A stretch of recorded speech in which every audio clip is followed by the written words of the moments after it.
जोहार। आज मैंने जलाब हॉस्टल का औचक निरीक्षण किया। निरीक्षण करने के पश्चात उसमें यह पाया गया कि जब मैं पहुंचा तो बच्चे खाना खा रहे थे। मैंने जैसे ही बच्चों के बीच में गया, मैंने खाना देखा तो जो सब्जी बन रही थी उस सब्जी में गर्म पानी में मिर्ची और मसाले डाले हुए थे और गोभी के 1-2 पीस थे। उसके अलावा पूरा पानी था। रोटी जो बनी थी, रोटी पूरी जली हुई थी और बिल्कुल ही कड़क रोटियां थी। और वो बच्चे बेचारे बड़ी मुश्किल से रोटी को तोड़ के सब्जी में मसल के खा रहे थे। मुझे वहां जाने के बाद बहुत ही टीएडी विभाग जो दावा करते हैं और हमारे जो टीएडी मंत्री है बाबूलाल जी जो बड़ी बड़ी बातें करते हैं, उन्हीं के विभाग में जो बच्चों की हमारे हालत है, वो हालत देख करके आज मेरा मन बहुत ही पिघल गया।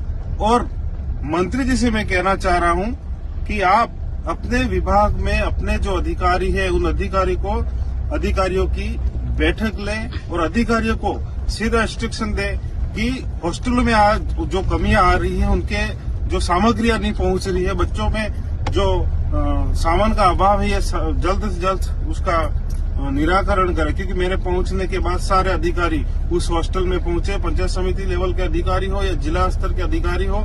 कलेक्टर साहब से भी मैंने उस संबंध में बात की कि आज टीएडी विभाग जो दावा करता है, ये दावे बिल्कुल ही खोखले दावे करती है, बिल्कुल झूठे दावे थे। क्योंकि आज जो मैंने जो नजारा देखा बच्चों के साथ में, वहां पर बच्चों के 4 रूम थे और 4 रूमों में 2 रूमों में बिल्कुल लाइट दी थी। वहां बल्ब की सुविधा नहीं थी, गंदे बिस्तर थे, न तो वहां पर बाथरूम की सुविधा थी, न बच्चों के पानी की सुविधा थी। बच्चों ने अपनी व्यथा सुनाई और बच्चों ने यहाँ तक कहा कि विभाग की ओर से हमें न तो तेल दिया जाता है, न हमें कपड़े दिए जाते, न साबुन दिए जाते। सारे तेल, साबुन, ये छोटे मोटे जो सामान है वो भी बच्चे अपने पैसे से लाते हैं। और वहाँ के जो चौकीदार है, चौकीदार ने बताया और वहाँ के बच्चों ने भी बताया, कभी कभी जब हमें सब्जी की बहुत ज्यादा जरूरत पड़ती है तो चौकीदार खुद के पैसों से बच्चों पे दया करके वहाँ सब्जी ला के देता। पर यहाँ का जो वार्डन है, ये वार्डन इतना निर्दयी और बर्बरतापूर्वक व्यवहार करता है बच्चों के साथ में कि बच्चे बात करते करते भी रो पड़े थे।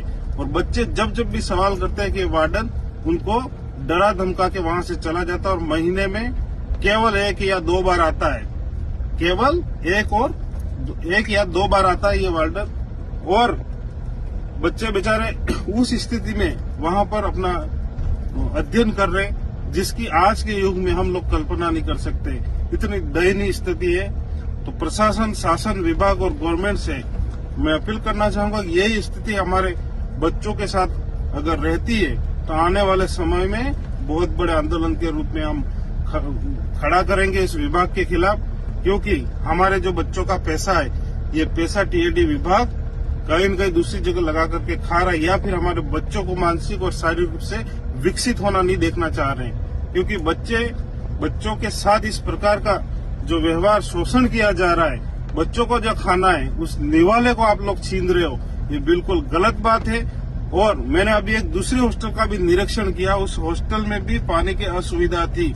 अभी मैं एक तीसरे हॉस्टल में भी जा रहा हूँ। मैं एक अभियान के रूप में हॉस्टलों को लेने वाला हूँ। अगर इन हॉस्टलों में ये डिपार्टमेंट के जो लोग हैं, ये मंत्री जी हैं, ये लोग हमारे बच्चों को सुविधाएं नहीं देती है तो आने वाले समय में जनता उनको सबक सिखाएगी और बच्चे भी सबक सिखाएंगे। धन्यवाद। जोहार।